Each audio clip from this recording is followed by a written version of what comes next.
जय मसीह की दोस्तों। क्या हो अगर एक दिन आपके पालतू जानवर की आवाज में परमेश्वर बोलने लगे। एक गधा जो इंसान से ज्यादा समझदार निकला, एक भविष्यवक्ता जो भगवान की मर्जी जानते हुए भी लालच में पड़ गया, और एक पल जब स्वर्ग से तलवार खिंच गई थी एक आदमी को मारने के लिए। पर रुको, क्या परमेश्वर सच में गधे से बात कर सकता है? और अगर हां, तो बिलाम की आत्मा क्यों मारी गई? इस कहानी को मिस मत करना। यह सिर्फ एक चमत्कार नहीं, तुम्हारे आत्मा के लिए चेतावनी है। वीडियो शुरू करने से पहले लाइक करो, शेयर करो, सब्सक्राइब करो और कमेंट में बताओ क्या कभी तुम्हें किसी जानवर से सीख मिली है। और कमेंट में लिखे परमेश्वर मेरे साथ है।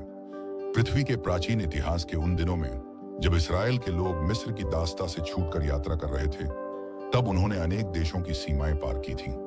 एक के बाद एक अनेक राजाओं की सेनाओं पर विजय पाई थी और उनकी विजय की गूंज दूर दूर तक फैल गई थी। कोई नगर, कोई राष्ट्र ऐसा न था जो इस्राएल की बढ़ती महिमा से अनजान रहा हो। यही कारण था कि जब मोआब देश ने इस्राएल के पड़ाव को अपनी सीमाओं के निकट देखा, तो उनके मन में भय ने जड़ें जमानी शुरू कर दी। मोआब के लोग घबराए हुए थे, उनकी रातों की नींद उड़ गई थी। खेतों में काम करने वाले कृषक तक चुपके से फुसफुसाते थे। वे वही लोग हैं जिन्होंने मिस्र की सेना को जल में डुबो दिया था। क्या तुमने नहीं सुना कि उन्होंने एमोरी के शासक सीहोन को भी नाश कर दिया? मोआब की धरती पर आतंक की छाया फैल गई थी। लोग एक दूसरे से पूछते थे, यदि वे हमारे विरुद्ध उठ खड़े हुए। स्वाब का राजा बलाक, जो उस समय छिप्पोर का पुत्र था, भय से कांप उठा। उसका हृदय आशंकाओं से भर गया। राजमहल में मंत्रियों की बैठक बुला ली गई। बड़ी बैठक में उसने कहा, देखो, यह जाति जो मिस्र से निकली हमारे आसपास के सारे भूभाग को निगलने जा रही है। जैसे बैल खेत की हरी घास को चर लेता है, वैसे ही वे हमें नष्ट कर देंगे। हमें कुछ करना होगा। केवल तलवार और भाले से हम इनका सामना नहीं कर सकते। इनकी शक्ति किसी मनुष्य से नहीं आती। उनके पीछे कोई अदृश्य शक्ति है। उनके साथ उनका परमेश्वर चलता है। हमें किसी ऐसे पुरुष की आवश्यकता है जो इस अदृश्य शक्ति के विरुद्ध कुछ कर सके, जो इस जाति को शाप दे सके। राजा बलाक की आवाज थर्रा उठी थी। उसकी बात सुनकर राजसभा में नीरवता छा गई। सबकी दृष्टि राजा पर टिक गई। तभी बलाक ने धीरे से कहा, मुझे एक ऐसा व्यक्ति मिला है। उसका नाम है बिलाम, पैतोर नगर का रहने वाला, यूफ्रात नदी के तट पर। उसकी ख्याति दूर दूर तक फैली है कि जिसे वह आशीर्वाद देता है वह आशीष पाता है, और जिसे वह शाप देता है वह विनष्ट हो जाता है। सभा में कुछ सराहना की ध्वनियां हुई। कुछ मंत्रियों ने हामी भरी। बलाक ने गंभीर स्वर में घोषणा की, हम उसी बिलाम को बुलाएंगे। हम उसे अनमोल उपहार देंगे, उसे बहुत सम्मान देंगे। वह आकर इस इस्राएली जाति पर शाप करेगा। यदि वह शाप देगा तो हम उन्हें परास्त कर सकेंगे। यही हमारी एकमात्र आशा है। राजा के आदेश पर शीघ्र ही एक विशेष दूत मंडल तैयार किया गया। मोआब और मिद्यान के प्रमुख पुरुषों को चुना गया। राजा ने उन्हें कीमती उपहार दिए, चांदी, सोना, रेशमी वस्त्र, बहुमूल्य रत्न। साथ में एक पत्र लिखा, बिलाम को कहना, यहाँ एक जाति मेरे विरुद्ध बढ़ती चली आ रही है। आओ, इन्हें मेरे लिए शापित करो। तुम्हारा नाम महान है और तुम्हारे वचनों में सामर्थ्य है। जो तुम आशीष देते हो वह आशीषित होता है, और जिसे तुम शाप देते हो वह नष्ट होता है। मैं तुम्हें बड़े आदर और धन से सम्मानित करूंगा। बस मेरे पास आओ। यह दूत मंडल मोआब के सीमांत प्रदेशों से यूफ्रात नदी की ओर यात्रा को निकला। मार्ग लंबा था, लेकिन भय और महत्वाकांक्षा की आग से उनका हृदय उत्तप्त था। मगर यह वही समय था जब परमेश्वर अपने लोगों की रक्षा की योजनाएं बना रहा था। जो दृश्य धरती पर था, उससे कहीं व्यापक योजना स्वर्ग में रची जा रही थी। यह कहानी केवल एक राजा और एक परमेश्वर की संप्रभुता और उसकी अद्भुत सुरक्षा की है। इजराइल के तंबू शांत थे। लोग शायद इस षड्यंत्र से अनभिज्ञ थे, मगर उनका परमेश्वर जाग रहा था। उसने प्रतिज्ञा की थी, जो तुझे शापित करेगा मैं उसे शापित करूंगा, और जो तुझे आशीष देगा मैं उसे आशीष दूंगा। उत्पत्ति 12। यही कारण था कि बलाक की इस योजना में भी परमेश्वर की हस्ती अंत तक प्रकट होनी थी। इस अध्याय में हम देखते हैं, भय का परिणाम अक्सर षड्यंत्र होता है। मनुष्य के षड्यंत्र परमेश्वर की योजना को निष्फल नहीं कर सकते। परमेश्वर अपने लोगों पर नजर रखता है, भले वे कुछ भी न जाने। अध्याय 2, बिलाम का पहला उत्तर। यूफ्रात नदी के तट पर बसा हुआ पैतोर नगर व्यापारियों और भविष्यदर्शियों की ख्याति का केंद्र माना जाता था। वहां अनेक जातियों के लोग आते जाते रहते थे। उन्हीं में एक ऐसा व्यक्ति था जिसकी शिक्षा दूर दूर तक फैल गई थी। लोग कहते थे, बिलाम का शब्द वज्र की तरह गिरता है। जिसे वह आशीष दे उसके घर में समृद्धि आती है, और जिसे वह शापित कर दे उसकी संतति मिट जाती है। कई लोग उसे पैगंबर मानते थे। कुछ कहते थे उसमें कोई दैवी शक्ति है। कुछ मानते थे उसका मन अधर्मी था, किंतु वह परमेश्वर की सच्चाई को जानता था। यह भी सच था कि परमेश्वर कभी कभी उसकी भविष्यवाणियों में अपना वचन प्रकट करता था। वहीं बिलाम अपने बड़े घर में ऊंचे बरामदे पर बैठा किसी ध्यान में लीन था कि मोआब और मिद्यान के प्रतिष्ठित राजदूत उसके आंगन में आ पहुंचे। उनकी सजी हुई पोशाकें, चमकते जेवरात और गंभीर मुख उनके कार्य की महत्ता को दर्शा रहे थे। उन्होंने आदरपूर्वक झुककर अभिवादन किया। बिलाम की दृष्टि उन पर पड़ी और उसकी भौहें हल्की सी तनी। तुम लोग कौन हो और क्या कार्य लेकर आए हो? मोआब का प्रधान दूत आगे बढ़ा। उसके हाथ में रेशमी वस्त्र में लिपटा हुआ राजा ब्लाक का पत्र था। उसने पत्र को खोलकर पढ़ा। ब्लाक, जो जिप्पोर का पुत्र है, कहता है, देखो, मिस्र से एक जाति निकल कर आ रही है। उन्होंने धरती को आच्छादित कर लिया है। आओ, मेरे लिए उसे शापित करो। मुझे विश्वास है कि तुम जिसे शापित करते हो वह नष्ट होता है, और जिसे आशीष देते हो वह समृद्ध होता है। मैं तुम्हें बड़ा आदर और धन दूंगा। बस मेरे पास आओ। पत्र पढ़कर दूत ने हाथ जोड़ दिए। अन्य प्रतिनिधियों ने बहुमूल्य भेंटें आगे रखी। सोने की मुद्राएं, चांदी के पात्र, शबासारों, पौरा सा सादा रेशमी वस्त्र, अब आ रहा है आदर से चमकते रत्न। बिलाम ने कुछ क्षण गंभीर दृष्टि से यह सब देखा। उसके हृदय में एक संघर्ष आरंभ हो गया। यद्यपि वह परमेश्वर का नाम जानता था, परंतु उसके भीतर धन का लोभ भी जाग उठा था। वह जानता था कि इस्राएल कोई सामान्य जाति नहीं है। वह जानता था कि उनके पीछे वही परमेश्वर है जिसने मिस्र को पराजित किया। फिर भी यह विचार उसके मन में कुलबुलाया, यदि मैं बलाक को संतुष्ट कर दूं तो मेरी प्रतिष्ठा और संपत्ति दोनों बढ़ेंगी। मगर उसने तुरंत कोई उत्तर न दिया। उसने दूतों की ओर देखा और कहा, आज की रात यही ठहरो। मैं उस परमेश्वर से पूछूंगा जो मुझे उत्तर देता है। वही बताएगा कि मुझे क्या करना होगा। दूतों ने सहमति में सिर हिलाया। उनके लिए सुंदर विश्राम स्थान तैयार कराया गया। रात का अंधकार धीरे धीरे घर के प्रांगण में उतरने लगा। बिलाम भीतर अपने कक्ष में गया। यद्यपि उसके मन में लोभ की चिंगारी जल रही थी, फिर भी उसमें यह समझ बची हुई थी कि परमेश्वर से पूछे बिना कोई निर्णय नहीं ले सकता। रात का सन्नाटा गहराता गया। दियों की लौ मंद पड़ी। चारों ओर शांति फैल गई। बिलाम ने अपने मन को एकाग्र किया। उसने परमेश्वर को पुकारा, हे प्रभु, हे इज़राइल के परमेश्वर, वे लोग आए हैं जो मुझसे कहते हैं कि मैं जाकर तेरी प्रजा को शापित करूं। बता, क्या मैं उनके साथ जाऊं? तभी परमेश्वर की आवाज गूंज उठी। शब्द स्पष्ट और कठोर थे। तू उनके साथ मत जाना। तू उस जाति को शापित मत करना, क्योंकि वह आशीषित है। परमेश्वर के शब्द सुनते ही बिलाम की हिम्मत ढीली पड़ गई। उसने जाना कि यह कोई सामान्य कार्य नहीं, यह परमेश्वर के विरुद्ध विद्रोह होगा। उसने अपने मन के लालच को दबाने का निश्चय किया। भोर होते ही उसने राजदूतों को बुलाया। उनकी दृष्टि में आशा की चमक थी, मगर बिलाम की आवाज में कठोर स्पष्टता थी। जाओ, अपने देश लौट जाओ, क्योंकि परमेश्वर ने मुझे तुम्हारे साथ जाने की आज्ञा नहीं दी। राजदूत एक दूसरे का मुख देखने लगे। उनके मन में निराशा और भय दोनों मिश्रित थे। किसी ने चुपचाप पूछा, क्या कुछ भी नहीं हो सकता? क्या हमारे राजा की विनती व्यर्थ जाएगी? बिलाम ने सिर हिला दिया। मुझे वही कहना है विजय बती से जो परमेश्वर ने कहा है। वह जाति आशीषित है, मैं उसे शापित नहीं कर सकता। दूत लौट चले। मोआब के मार्ग पर लौटते हुए उनकी चाल धीमी थी। बलाक ने तो सोचा था कि धन और सम्मान से वह किसी को भी खरीद लेगा, लेकिन यह उत्तर उसकी अपेक्षाओं के विपरीत था। मगर कहानी यहां खत्म नहीं हुई थी, क्योंकि शैतान जानता था कि यदि बिलाम का मन पहले ही लोभ की ओर झुक चुका है तो एक प्रयास और किया जा सकता है। इस अध्याय से सीख, परमेश्वर अपने लोगों के लिए दृढ़ रक्षा बनता है। लोभ जब भी मन में अंकुरित होता है, वह परमेश्वर के आदेश को अनसुना करने की प्रवृत्ति बढ़ाता है। विश्वास का जीवन वही है जो परमेश्वर की आज्ञा को सर्वोपरि माने, चाहे कोई भी लालच या भय सामने हो। अध्याय 3, बलाक का दूसरा प्रयास। मोआब की सीमा में जब थके हुए दूत लौटे, तब बलाक बड़ी आशा से उनके स्वागत को बढ़ाया। उनके हाथों में उपहार नहीं थे, उनके चेहरों पर विजय नहीं, बल्कि चिंता और थकावट थी। बलाक समझ गया कि कुछ अनहोनी हुई है। क्या हुआ? बिलाम क्यों नहीं आया? उसका स्वर कठोर हो उठा। दूतों में सबसे वरिष्ठ आगे बढ़ा। सिर झुकाकर उसने उत्तर दिया, हे राजा, हमने उसे तेरा पत्र और उपहार दिए। उसने ध्यानपूर्वक सुना। फिर उसने कहा कि तेरा परमेश्वर उसे जाने की आज्ञा नहीं देता। उसने मना कर दिया। बलाक का चेहरा कठोर हो गया। उसके मन में अपमान का बोध और क्रोध दोनों भड़क उठे। वह चिल्लाया, क्या समझा उसने कि मैं उसे धन नहीं दे सकता, कि मेरा आदर कोई अर्थ नहीं रखता? क्या वह नहीं जानता कि मैं राजा हूं और जिसे चाहूं उसे महान बना सकता हूं?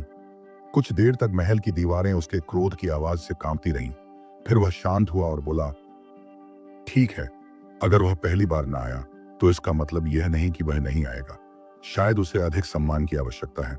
शायद वह चाहता है कि और बड़े आदमियों के द्वारा आमंत्रित किया जाए। उसने तुरंत दूसरा दल भेजा, इस बार पहले से भी अधिक प्रतिष्ठित, सम्मानित और धनी अधिकारी। उनके साथ और भी मूल्यवान उपहार, अधिक चांदी, अधिक सम्मान के वचन। राजा बलाक ने इस बार उनके हाथों में एक नया संदेश भेजा, हे बिलाम, तू मेरे पास आने से न मना कर। मैं तुझे बहुत सम्मान दूंगा और जो कुछ तू कहेगा वही करूंगा। बस आकर इस जाति को शापित कर दे। जब यह दूसरा दल बिलाम के घर पहुंचा तो वह बाहर आंगन में किसी मंत्र जैसे ध्यान में बैठा था। उसके मन में पहला उत्तर स्पष्ट था, फिर भी दूसरा निमंत्रण उसकी आत्मा में हलचल ले आया। दूतों ने आदर से झुककर अभिवादन किया। उन्होंने कहा, हम बलाक के विशेष अधिकारी हैं। राजा स्वयं कहता है, मैं तुझे अति सम्मान दूंगा। मैं तेरा कहां सब करूंगा। बस इस जाति को शाप दे। बिलाम का हृदय धड़क उठा। लोभ की ज्वाला फिर से जल उठी। धन की चमक, सम्मान की लालसा और प्रसिद्धि की कामना उसकी आत्मा को झुलसाने लगी। उसने उत्तर देने में विलंब किया। उसने एक बार फिर उन्हीं शब्दों का सहारा लिया जो बाहर से धार्मिक लगते थे, उदमीन पानिया दारदंते थे, लेकिन भीतर से आत्मा में मिलावट लिए हुए थे। यदि बलाक अपना घर सोने चांदी से भरकर मुझे दे दे तो भी मैं यहोवा अपने परमेश्वर की आज्ञा के बिना कुछ नहीं कर सकता। लेकिन आज रात यहीं ठहरो, मैं देखूं कि यहोवा और क्या कहता है। यह वाक्य और क्या कहता है उसकी आत्मा की उस द्विविधता को प्रकट करता था जो किसी एक निर्णय पर स्थिर नहीं हो पाई थी। क्या परमेश्वर पहले से स्पष्ट नहीं कह चुका था? मत जाना। फिर बिलाम किस बात की प्रतीक्षा कर रहा था? यह वह क्षण था जब विश्वास और लोभ के बीच की दीवार पतली हो चुकी थी। परमेश्वर ने देखा कि बिलाम का मन अब पूरी तरह निष्कलंक नहीं रहा। अतः परमेश्वर ने इस बार उसके अनुसार उत्तर दिया, जैसे एक पिता उस बच्चे को उसकी इच्छा के रास्ते पर जाने देता है ताकि वह स्वयं सीख ले। रात को परमेश्वर बिलाम के पास आया और कहा, यदि ये लोग तुझे बुलाने आए हैं तो उनके साथ जा, परंतु वही कहना जो मैं तुझसे कहूंगा। बिलाम की आंखों में चमक आ गई। उसने केवल वही सुना जो वह सुनना चाहता था, जा। पर उसने यह नहीं समझा कि परमेश्वर यह अनुमति उसके मन की कठोरता के कारण दे रहा था, न कि इस कार्य को उचित ठहराने के लिए। भोर होते ही बिलाम उठा। उसने अपने गधे पर काठी कसी और मोआब के राजदूतों के साथ चल पड़ा। उसके होंठों पर आत्मविश्वास था, उसकी चाल में गर्व, और उसके मन में यह विचार गूंज रहा था, अब मैं न केवल राजा का प्रिय बनूंगा बल्कि औरों के लिए भी एक महत्वपूर्ण भविष्यवक्ता बन जाऊंगा। परंतु स्वर्ग का दरबार मौन न था। परमेश्वर का क्रोध उस पर भड़क उठा। क्यों? क्योंकि वह भीतर से परमेश्वर के वचन को नहीं मान रहा था। उसका मन धन और सम्मान की ओर झुका हुआ था। परमेश्वर ने देखा कि बिलाम का हृदय छल से भरा हुआ है। अतः इस यात्रा में अब केवल मनुष्यों और गधे की उपस्थिति नहीं रह गई थी। अब एक अदृश्य दूत इस यात्रा में उतरने वाला था, एक स्वर्गदूत जो परमेश्वर का संदेश लेकर तलवार के साथ खड़ा होगा। इस अध्याय से आत्मिक शिक्षा, जो मनुष्य परमेश्वर की आज्ञा को स्पष्ट सुनकर भी बार बार पूछता है, वह केवल स्वीकृति नहीं, अपने मन का समर्थन चाहता है। परमेश्वर हमारे हृदय की दिशा को देखता है, न केवल हमारे वचन। जब लोभ हमारे भीतर घर कर लेता है, तब हम आत्मा की स्पष्ट आवाज को दबा देते हैं। अध्याय 4, यात्रा की शुरुआत और स्वर्गदूत का मार्ग में खड़ा होना। भोर का उजाला धीरे धीरे पूर्व दिशा से धरती पर उतर रहा था। ताजे ओस की सुगंध हवाओं में तैर रही थी। बिलाम का आंगन आज असामान्य हलचल से भरा था। गधा बंधा हुआ खड़ा था, जिस पर काठी कसी जा रही थी। राजदूतों के चेहरे पर संतोष था कि बिलाम अंततः उनके साथ चलने को तैयार हो गया। बिलाम अपनी यात्रा की तैयारी में व्यस्त था। उसके मन में धन और सम्मान की कल्पना लहरें मार रही थी। यद्यपि परमेश्वर ने कहा था, वही कहना जो मैं कहूं, परंतु उसके हृदय में एक दुर्बल आशा छिपी हुई थी कि शायद परिस्थिति कुछ ऐसी हो कि वह बलाक को संतुष्ट कर सके। गधे की पीठ पर चढ़ते समय उसके हृदय की यह छुपी हुई आकांक्षा स्वर्ग के न्याय को उकसाने लगी। गधे ने अपनी गर्दन मोड़ी और एक बार पीछे देखा, मानो कोई अदृश्य भय उसके प्राणों में समा रहा था। तभी जब यह छोटा सा दल मार्ग पर आगे बढ़ने लगा, स्वर्ग में एक कठोर आदेश गूंजा। परमेश्वर ने अपने एक स्वर्गदूत को भेजा जो इस यात्रा के बीच में तलवार लेकर खड़ा हो। उसके आदेश में यह भी था, यदि बिलाम दुराग्रह से चले तो उसका मार्ग रोक देना। यह स्वर्गदूत, परमेश्वर का दूत, मानव नेत्रों से अदृश्य था। उसका चेहरा आकाश के तेज से दीप्त था। उसके हाथ में चमकती तलवार थी। वह मार्ग में खड़ा हो गया बिलाम की गति रोकने के लिए। बिलाम को कुछ दिखाई न दिया, लेकिन गधे की आंखें उस प्रकाश को देख सकती थीं जिसे मनुष्य की आंखें न देख सकीं। जैसे ही गधा आगे बढ़ा, उसके नेत्रों में वह चमकती तलवार वाला स्वर्गदूत प्रकट हो गया। गधे का सारा शरीर कांप उठा। उसने सिर झुकाकर मार्ग छोड़ दिया और खेत की ओर मुड़ गया। राजदूत चौंक गए। बिलाम का चेहरा क्रोध से भर उठा। उसने डंडा उठाया और गधे को पीटना शुरू कर दिया। क्यों हट गया तू मार्ग से? हम आ गया ताहे तेल, गधा पीड़ा में चिल्लाया। मगर जब बिलाम ने उसे फिर सीधा किया और कुछ दूर बढ़ाया, तब स्वर्गदूत एक संकरे स्थान पर आ खड़ा हुआ, जहां एक ओर दीवार थी और दूसरी ओर बाढ़। वहां से हटने का कोई उपाय न था। गधे ने दोबारा स्वर्गदूत को देखा। उसकी तलवार अभी और चमक रही थी। भय से गधा दीवार की ओर सट गया, जिससे बिलाम का पैर दीवार से चिपक गया। आह! बिलाम दर्द से चिल्लाया। उसका क्रोध और बढ़ गया। उसने गधे को और निर्दयता से पीटा। गधा कांपता रहा। अंततः तीसरी बार जब उन्होंने आगे बढ़ने की चेष्टा की, तो स्वर्गदूत और संकरी जगह में सामने आ खड़ा हुआ। अब कोई मार्ग न बचा। गधा वहीं बैठ गया, थरथराता, भयभीत और सुरेहाव, असहाय। बिलाम का क्रोध पागलपन की सीमा तक पहुंच गया। उसने अपनी छड़ी पूरी शक्ति से गधे की पीठ पर मारी। तभी परमेश्वर ने गधे का मुंह खोल दिया। गधे ने मनुष्य की सी वाणी में कहा, मैंने तुझे क्या किया है कि तूने मुझे 3 बार मारा? यह आवाज सुनते ही बिलाम ठिठक गया। उसके हाथ से छड़ी गिर गई। उसके कानों ने जो सुना था वह उसके जीवन में पहली बार हुआ था। उसका अपना गधा उससे बोल रहा था। कुछ क्षण उसे कुछ सूझा नहीं। फिर उसने अजीब स्वर में उत्तर दिया, क्योंकि तूने मेरे साथ ठिठोली की। यदि मेरे हाथ में तलवार होती तो अभी तुझे मार डालता। गधा फिर बोला, क्या मैं तेरा गधा नहीं हूं जिस पर तू बचपन से चला है? क्या मैंने कभी पहले ऐसा किया? बिलाम ने सिर झुकाकर कहा, नहीं, ऐसा कभी नहीं किया तूने। तभी उस घड़ी परमेश्वर ने बिलाम की आंखें खोल दी। उसके सामने अब स्वर्गदूत साक्षात खड़ा था। उसके हाथ में चमकती तलवार, उसकी आंखों में परमेश्वर का प्रकोप। बिलाम भय से धरती पर गिर पड़ा, मस्तक भूमि से लगा दिया। स्वर्गदूत ने गर्जना की, तू क्यों अपने गधे को 3 बार मारा? देख, मैं तुझे रोकने आया हूं, क्योंकि तेरा मार्ग मेरे सामने टेढ़ा है। यदि तेरा गधा मुझे न देखता और मुझसे न हटता तो मैं तुझे मार डालता और उसे जीवित रहने देता। बिलाम का हृदय थर्राने लगा। उसने कांपते स्वर में कहा, मैंने पाप किया। मुझे नहीं पता था कि तू मेरे मार्ग में खड़ा है। अब यदि तुझे उचित लगे तो मैं लौट जाता हूं। स्वर्गदूत का स्वर शांत हुआ, इन लोगों के साथ जा, परंतु केवल वही कहना जो मैं तुझे बताऊं। बिलाम ने भयभीत मन से सिर हिलाया। स्वर्गदूत अदृश्य हो गया। गधा फिर शांत खड़ा था, पर बिलाम की आत्मा में अब वह गर्व न रहा जो यात्रा के आरंभ में था। उसकी चाल धीमी हो गई थी। उसके मन में इस्राएल के परमेश्वर के प्रति भय का नया भाव जाग चुका था। इस अध्याय से आत्मिक शिक्षा, जब हमारा मन परमेश्वर की आज्ञा के विरुद्ध झुकता है, तब कभी कभी उसकी चेतावनी असामान्य रीति से आती है। जो प्राणी मनुष्य से हीन समझे जाते हैं, परमेश्वर उनकी भी उपयोग करता है। लोभ और घमंड जब हृदय में घर कर लें, तब सत्य की दृष्टि छीन लेते हैं। अध्याय 5, गधे की अद्भुत बुद्धिमत्ता और बिलाम की चेतावनी का स्वीकार। गधे की पीठ पर बैठा बिलाम अब पहले की तरह गर्वित नहीं रहा। उसका चेहरा मुरझाया हुआ था। उसकी आत्मा भीतर से कांप रही थी। अभी कुछ ही समय पहले वह सोच रहा था कि वह कोई महान भविष्यवक्ता है जो राजाओं को शाप और आशीष दे सकता है, पर अब उसे ज्ञात हो गया था कि परमेश्वर के सामने वह भी एक तुच्छ सेवक से अधिक नहीं। गधे की बुद्धिमत्ता ने उसे यह शिक्षा दी थी कि परमेश्वर किसी भी प्राणी का उपयोग कर सकता है। उसके गधे ने देखा जो वह स्वयं न देख सका। जो गधा उसकी दृष्टि में केवल एक पशु था, वही उसके जीवन की रक्षा का कारण बना। गधे की चाल अब धीमी थी। शायद वह भी उस अद्भुत भेंट से अभिभूत था जब स्वर्गदूत उसकी आंखों में प्रकट हुए। बिलाम के मन में एक ही विचार गूंज रहा था, मैंने पाप किया है। इस शब्द ने उसके गर्व के सभी पर्दों को गिरा दिया। यह क्षमा की पुकार थी, पश्चाताप की आहट थी।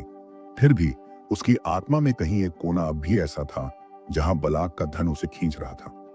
उसने अपने गधे की गर्दन सहलाते हुए धीमे से कहा, यदि तू न रुकता तो मैं अब जीवित न रहता। तुझे धन्यवाद। गधे ने कोई उत्तर न दिया।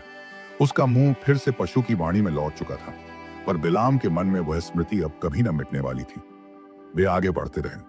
कुछ समय बाद राजदूतों ने साहस करके पूछा, क्या अब कोई बाधा शेष है? क्या हम राजा बलाक के पास चल सकते हैं? बिलाम ने गहरी सांस ली। हाँ, जाओ, पर ध्यान रखो, मैं अपने मुंह से वही कहूंगा जो परमेश्वर मुझसे कहेगा। न एक शब्द कम, न एक शब्द अधिक। दूतों ने आश्चर्य से उसकी ओर देखा।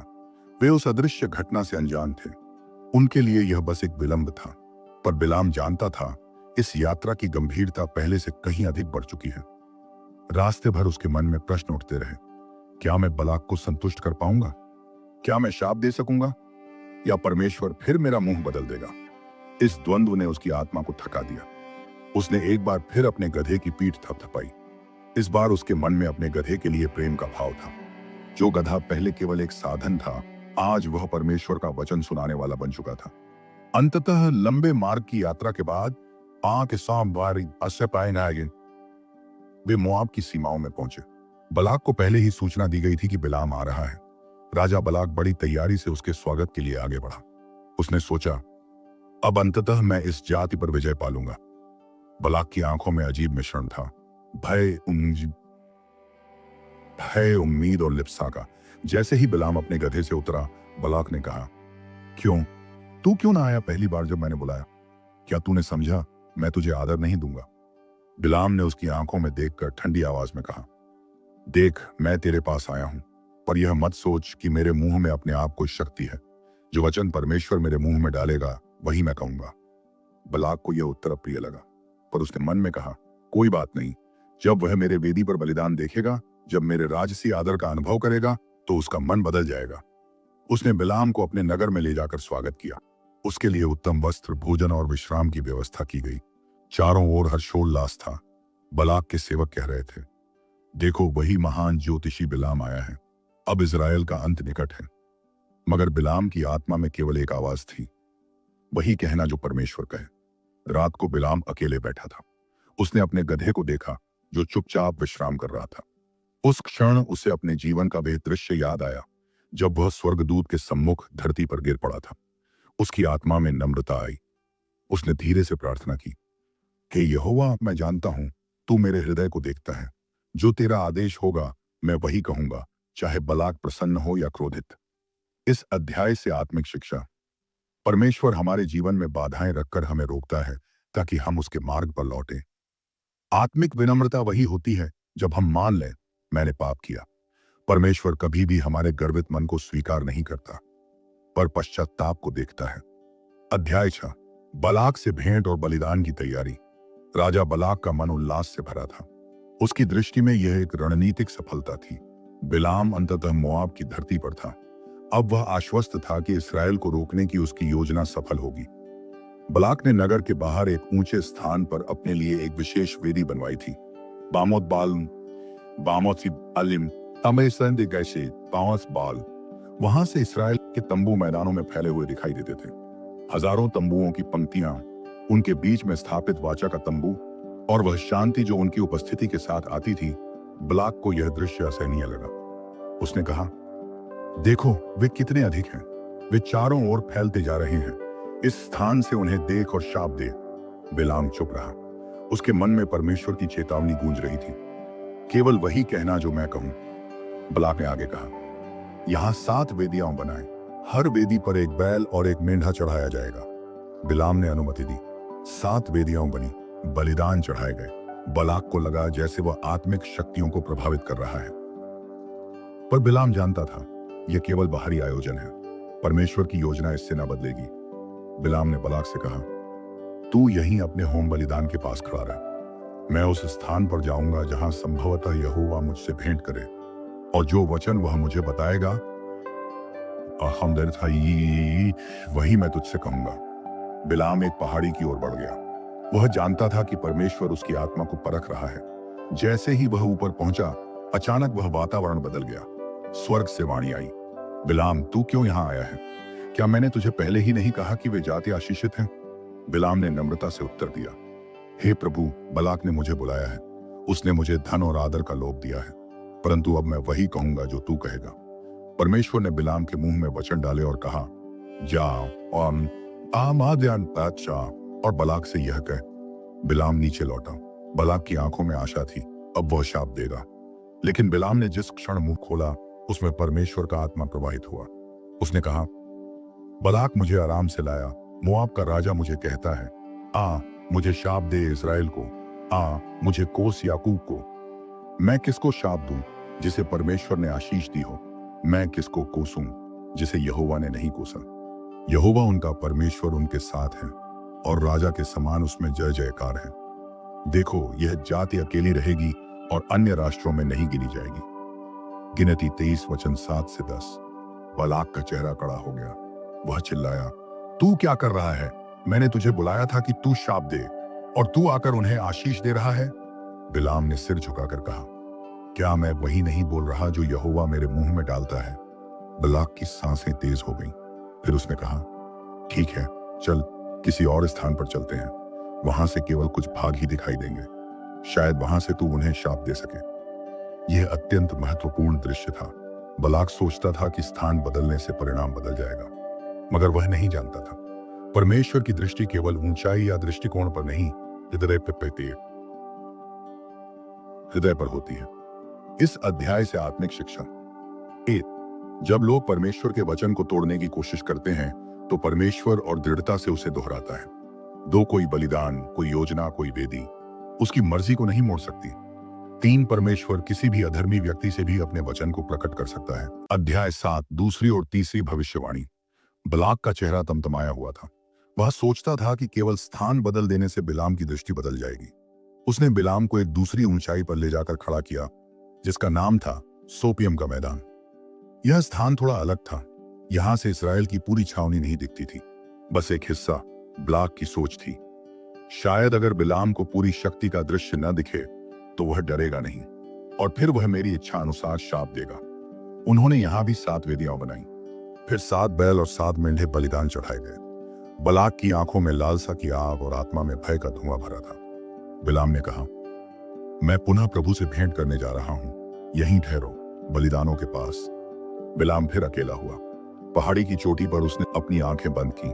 यह यात्रा अब केवल एक भविष्यवाणी नहीं, आत्मा की युद्ध भूमि बन चुकी थी।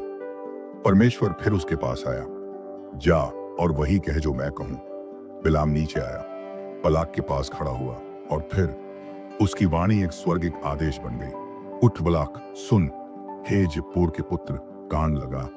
परमेश्वर मनुष्य नहीं कि झूठ बोले, न वह मनुष्य का पुत्र कि मन फिराए। क्या वह कहे और न करे? देखो, मुझे शाप देने की आज्ञा नहीं और न ही कोसने की आज्ञा, क्योंकि वह आशीषित है। इस्राएल में कोई ज्योतिष नहीं, कोई टोना नहीं चलेगा। यहोवा का सिंहासन उसके बीच है। गिनती 23:20-23। बलाक थर्राने लगा। उसका मन, जो पहले केवल डर और लालच से भरा था, अब क्रोध से भर गया। उसने चिल्लाकर कहा, तू ना तो शाप दे रहा है, ना चुप रह रहा है, तू बार बार आशीष दे रहा है। बिलाम ने शांति से कहा, क्या मैंने नहीं कहा था, जो यहोवा कहेगा वही बोलूंगा। बलाक का धैर्य अब टूटा नहीं था और झूल रहा था। फिर भी उसने एक आखिरी प्रयास किया। एक तीसरी जगह पर चल, शायद वहां से तू इस्राएल को शापित कर सके। यह तीसरी जगह थी प्योर की ऊंचाई, जहां से इस्राएल का पूरा शिविर दिखता था। तंबुओं की कतारें, व्यवस्था के तंबू का केंद्र और यहोवा की उपस्थिति का तेज। फिर वही प्रक्रिया दोहराई गई। 7 वेदियां, 7 बैल और 7 मेंढे। लेकिन इस बार कुछ अलग हुआ। बिलाम ने एक बात पहचानी, अब उसे प्रभु की आत्मा अपने आप घेर रही है। वह शाप देने की रीति से हटकर स्वयं ही आशीष की भविष्यवाणी करने लगा। उसने अपनी आंखें ऊपर उठाई और इस्राएल को देखा। व्यवस्था के तंबू के चारों ओर चौकोर आकार में तंबू बसे थे। चारों दिशाओं में आदिवंश। व्यवस्था के चारों ओर यह दृश्य स्वर्ग के नगर जैसा प्रतीत हुआ और उसी क्षण बिलाम पर परमेश्वर की आत्मा उतर आई। उसने कहा, बिलाम का यह वचन जो परमेश्वर की आंखें खोले हुए का दर्शन है। हे इस्राएल, तेरा डेरा कैसा भव्य है, वह वनस्पतियों सा फैला है, नदी के किनारे के वृक्षों की भांति। परमेश्वर उसे मिस्र से लाया और वह जंगली सांड की नाई बलवान है। जो तुझे आशीष देगा वह आशीषित होगा और जो तुझे शाप देगा वह शापित होगा। गिनती 24 3-9। बलाक अब और सहन न कर सका। वह क्रोध में अपने हाथ पटकने लगा। मैंने तुझे बुलाया था कि तू मेरे शत्रुओं को शाप दे, पर तूने 3 बार उन्हें आशीष दी। अब जा अपने देश। मैं तुझे सम्मान देना चाहता था, पर तेरा परमेश्वर तुझे सम्मान देने नहीं दे रहा। बिलाम शांत रहा। उसने उत्तर दिया, मैंने पहले ही कहा था, बलाक चाहे अपना घर चांदी सोने से भर दे, मैं केवल वही कहूंगा जो यहोवा मुझसे कहे। लेकिन बिलाम अभी रुका नहीं। उसने चौथी भविष्यवाणी दी, जिसमें मसीह की भविष्यवाणी छिपी हुई थी। मैं उसे देखता हूं पर अभी नहीं, मैं उसे निहारता हूं पर समीप नहीं। याकूब में एक तारा उदय होगा, इस्राएल में एक राजदंड खड़ा होगा। गिनती 24-12। यह भविष्यवाणी यीशु मसीह की ओर संकेत करती है, जो याकूब के वंश से आएंगे और शत्रु के राज्य को समाप्त करेंगे। इस अध्याय से आत्मिक शिक्षा। परमेश्वर के वचनों को न कोई टाल सकता है, न मोड़ सकता है। जो अपने हृदय को नम्र करते हैं, परमेश्वर उन्हें अपने वचन का वाहक बनाता है, even if they started wrong. जब दुनिया तुझे शाप देना चाहे, परमेश्वर आशीष में बदल देता है। परमेश्वर की योजनाएं शत्रु के छल से नहीं रुकती, बल्कि और प्रकट होती हैं। अध्याय 8। बिलाम की वापसी और छुपे हुए खतरे। 3 बार आशीष, 3 बार परमेश्वर की महिमा, 3 बार बलाक की योजना विफल। पर यह कहानी यहां समाप्त नहीं होती। बिलाम के होंठों से निकले वचन स्वर्ग से प्रेरित थे, पर उसके हृदय के कोने अभी भी पूर्ण रूप से शुद्ध नहीं थे। परमेश्वर ने उसके मुंह से केवल वही कहलवाया जो वह चाहता था, लेकिन उसके भीतर अब भी लोभ की चिंगारी बची रह गई थी। बलाक अपमानित था, उसका स्वाभिमान टूटा हुआ था। उसने बिलाम की ओर देखा और कहा, जा, तेरे लिए कुछ नहीं बचा, तू मुझे धोखा दे गया। बिलाम जाने को मुड़ा। उसके गधे की चाल अब भी वही थी, धीमी और सावधान। पर जैसे ही वे मोआब की सीमा से दूर होने लगे, एक रहस्यमयी वार्तालाप शुरू हुआ, जो बाइबल खुलकर नहीं बताती, लेकिन आगे के अध्यायों से उसकी झलक मिलती है।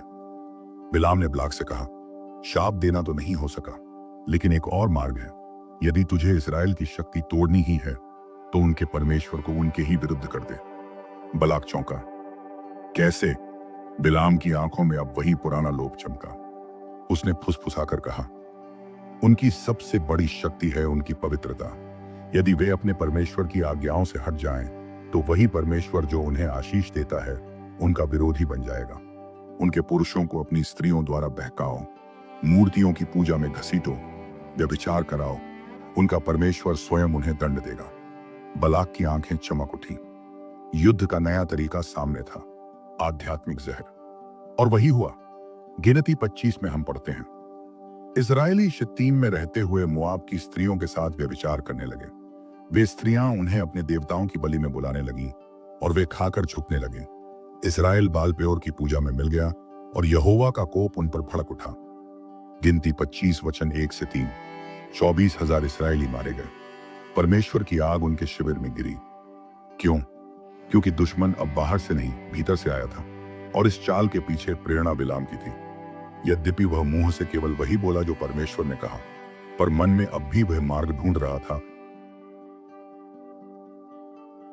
जिससे वह बलाक की कृपा पा सके। बिलाम का अंत। बिलाम लौट गया, लेकिन उसकी आत्मा पर पाप का एक चिन्ह लग चुका था।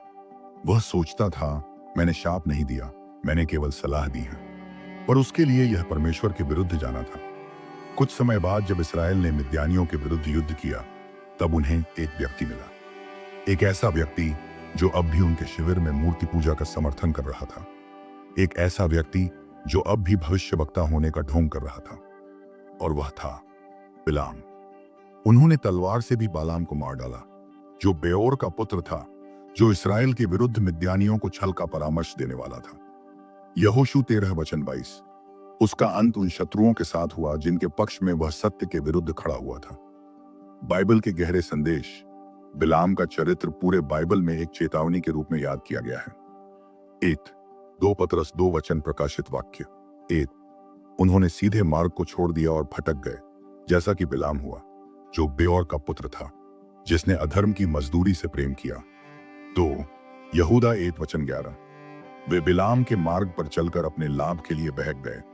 3 प्रकाशित वाक्य 2 वचन 14 बिलाम ने बलाक को सिखाया कि इसराइल को ठोकर खिलाने के लिए उन मूरतों की बलि खिलाई जाए और व्यभिचार कराया जाए। बिलाम की त्रासदी यही थी। उसने परमेश्वर की आवाज सुनी, चमत्कार देखा, भविष्यवाणी की, और फिर भी वह खो गया। क्यों? क्योंकि उसका हृदय परमेश्वर का नहीं, संसार का था। आत्मिक शिक्षा। इस अध्याय की गहराई से शिक्षा विवरण औपचारिक, केवल शब्द नहीं, हृदय भी शुद्ध होना चाहिए। बिलाम ने सही बात कही, लेकिन गलत इच्छा रखी। परमेश्वर केवल वाणी नहीं, मन को देखता है। 2 आध्यात्मिक कमजोरी सबसे बड़ा हथियार है। शत्रु जानता है कि यदि वह हमें भीतर से गिरा दे तो हमें बाहर से हराने की जरूरत नहीं। 3 आत्मिक सतर्कता आवश्यक है। यदि हम आत्मिक रूप से असावधान हों तो परमेश्वर की आशीष भी हमसे छिन सकती है। 4 परमेश्वर का धैर्य अनंत नहीं होता। चेतावनियों के बाद भी यदि हम न सुधरें तो न्याय निश्चित है।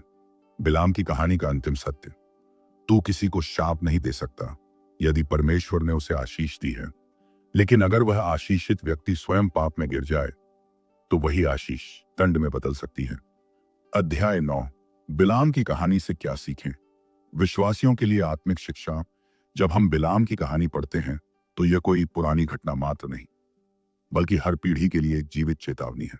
परमेश्वर ने बिलाम को रोका, उसे गधे से बात करवाई और अपने स्वर्गदूत से सामना कराया। फिर भी वह अंतिम समय में अधर्मी राजा की इच्छाओं का समर्थन करने चला गया। यह कहानी हमें 5 गहरे सबक देती है। सबक 1 केवल शब्द नहीं, हृदय की निष्ठा परमेश्वर देखता है।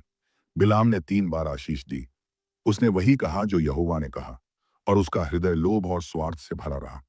कई लोग धर्म के शब्द बोलते हैं, लेकिन उनके जीवन का उद्देश्य धन या सम्मान बना रहता है। परमेश्वर के लिए यह पर्याप्त नहीं कि हम सही बात कहें, वह चाहता है कि हम पूरी निष्ठा से उसकी ओर झुकें। नीति वचन 4 वचन 23 सबसे अधिक अपने हृदय की रक्षा कर, क्योंकि जीवन के स्रोत वहीं से फूटते हैं। सबक 2 आत्मिक जीवन में समझौता सबसे घातक है। बलाक ने बिलाम को 3 बार जगह बदलने को कहा। हर बार उद्देश्य वही था, परमेश्वर की योजना को किसी तरह तोड़ना। आज भी यह संसार हमें बार बार जगह बदलने का प्रलोभन देता है।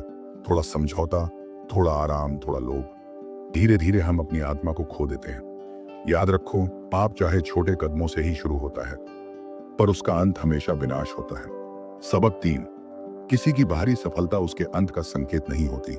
बिलाम ने भविष्यवाणियां की। वह राजा के साथ ऊंचाई पर खड़ा था। लोग उसके सामर्थ्य से चकित थे, मगर उसकी आत्मा मर रही थी। कभी कभी हम दूसरों की सफलताओं को देखकर सोचते हैं, परमेश्वर का हाथ तो इनके साथ है, पर बिलाम सिद्ध करता है, असली परीक्षा समय पर होती है। अंत ही असली परीक्षा का परिणाम है। मत्ती 7 वचन 21 से 23 जो मुझसे कहता है, हे प्रभु, उनमें से हर एक स्वर्ग के राज्य में प्रवेश न करेगा, पर जो मेरे स्वर्गीय पिता की इच्छा पूरी करता है, तब मैं उनसे खुलकर कह दूंगा, मैंने तुम्हें कभी नहीं जाना। तुम अधर्म करने वालों, मुझसे दूर हो। सबक 4 शत्रु के हथियार बाहर से नहीं, भीतर नहीं, भीतर से आते हैं। बलाक जानता था कि इस्राएल को बाहर से पराजित नहीं कर सकता, इसलिए उसने भीतर से भ्रष्ट करने का उपाय खोजा। इसीलिए शुद्धता का जीवन आत्मिक सामर्थ्य का सबसे बड़ा प्रमाण है। एक असावधान मन, एक कमजोर आत्मा, यही शत्रु का अवसर है। 1 पतरस 5 वचन 8 सावधान रहो और जागते रहो। तुम्हारा विरोधी शैतान गरजने वाले सिंह की तरह चारों ओर घूमता है और किसी को निगल जाने की खोज में रहता है। सबक 5 परमेश्वर की चेतावनियां अनंत नहीं होती। परमेश्वर ने बिलाम को चेतावनियां दी, गधे से, स्वर्गदूत से, दूत से, वाणी से, पर अंत में बिलाम ने उसी अधर्म का मार्ग चुना। हम भी यदि बार बार चेतावनियों को अनसुना करें तो वह दिन आएगा जब परमेश्वर हमें हमारी इच्छा की दुष्टता में छोड़ देगा। रोमियो 1 वचन 28 और जैसे उन्होंने परमेश्वर को अपने ज्ञान में रखना उचित न समझा, वैसे ही परमेश्वर ने उन्हें निकम्मे मन के वश कर दिया। विश्वासियों के लिए आत्मिक संकल्प। आज जब हम बिलाम की कहानी को अंत तक पढ़ चुके हैं, पानी में, तो हमें अपने जीवन में यह 4 प्रश्न पूछने चाहिए। एक, क्या मेरे मन में कोई ऐसा लोभ है जो धीरे धीरे मेरी आत्मा को खा रहा है? तो क्या मैं परमेश्वर की चेतावनियों को हल्के में ले रहा हूं? 3, क्या मेरी बाहरी धर्मपरायणता मेरी आत्मा की सच्चाई से मेल खाती है? 4, क्या मैं अपने जीवन के हर क्षेत्र में पूर्ण पवित्रता से जी रहा हूं? आध्यात्मिक संकल्प का निवेदन। प्रिय विश्वासियों, परमेश्वर आज भी वही है। वह प्रेमी पिता है जो चेतावनी देता है, जो गधे के मुंह से भी बोलता है। वह न्यायी राजा है जो अंत में हर आत्मा को उसके कर्मों के अनुसार प्रतिफल देगा। यदि बिलाम जैसे चमत्कार देखने वाले भविष्यवक्ता का अंत बुरा हो सकता है, तो हम में से कोई भी सावधान हुए बिना सुरक्षित नहीं। इसलिए आज अपने हृदय को परमेश्वर के सामने रखो। उससे कहो, हे प्रभु, मुझे नम्रता दे, मुझे सतर्कता दे, मेरे हृदय को अपनी पवित्रता से भर दे। जैसे तूने इस्राएल को आशीष दी, वैसे मेरी आत्मा को भी संभाल। अंतिम आत्मिक सीख। बिलाम की कहानी हमें यह याद दिलाती है, कोई धन, कोई सम्मान, कोई मनुष्य की प्रशंसा परमेश्वर की मर्जी से बड़ी नहीं होती। किसी का आशीष या शाप परमेश्वर की आज्ञा पर निर्भर करता है।